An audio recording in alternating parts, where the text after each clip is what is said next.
রাশিয়ার আগ্রাসনের তৃতীয় বছরে ইউক্রেনের শিক্ষা ব্যবস্থা দেখা দিয়েছে এক অভিনব পরিবর্তন।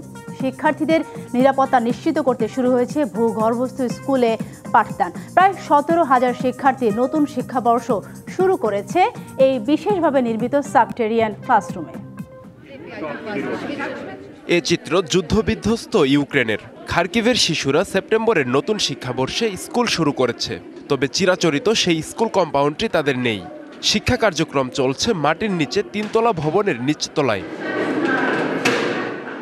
3 বছর ধরে রাশিয়ার আগ্রাসনের ইউক্রেনে সবচেয়ে বেশি প্রভাব পড়েছে শিশুদের শিক্ষায়। অভিভাবকেরা চান তাদের সন্তানরা যেন আবারও স্বাভাবিকভাবে শ্রেণীকক্ষে ফিরতে পারে। যুদ্ধের জন্য আমি কখনো কিন্ডারগার্টেনে যাইনি। আজ আমার সন্তান প্রথমবার স্কুলে গেল। চাচ্ছিলাম আমার সন্তান যেন স্বাভাবিকভাবে স্কুলে যেতে পারে। এটি খার্কিভের সবচেয়ে গভীর স্কুল। বিশ্বাস করি এটি নিরাপদ। 3 বছরে সবচেয়ে বেশি রুশ হামলা হয়েছে খার্কিভ শহরে, ফলে এখানে সবচেয়ে ক্ষতিগ্রস্ত হয়েছে শিক্ষা প্রতিষ্ঠানগুলো। বর্তমানে এখানে প্রায় 17,000 শিক্ষার্থী ভূগর্ভস্থ স্কুলে যাওয়া শুরু করেছে। এখানে 7টি স্কুল চালু রয়েছে। শহরের মেয়র জানান, নতুন বছরে আরও 3টি ভূগর্ভস্থ স্কুল খোলা হবে।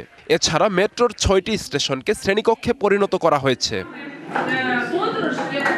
যুদ্ধের মাঝেও নতুন শিক্ষাবর্ষ শুরু করে শিশুদের জন্য একটু হলেও স্বাভাবিকতা ফিরিয়ে আনতে চেষ্টা করছে ইউক্রেন। আব্দুল আল মারুফ, ডিবিসি নিউজ ডেস্ক।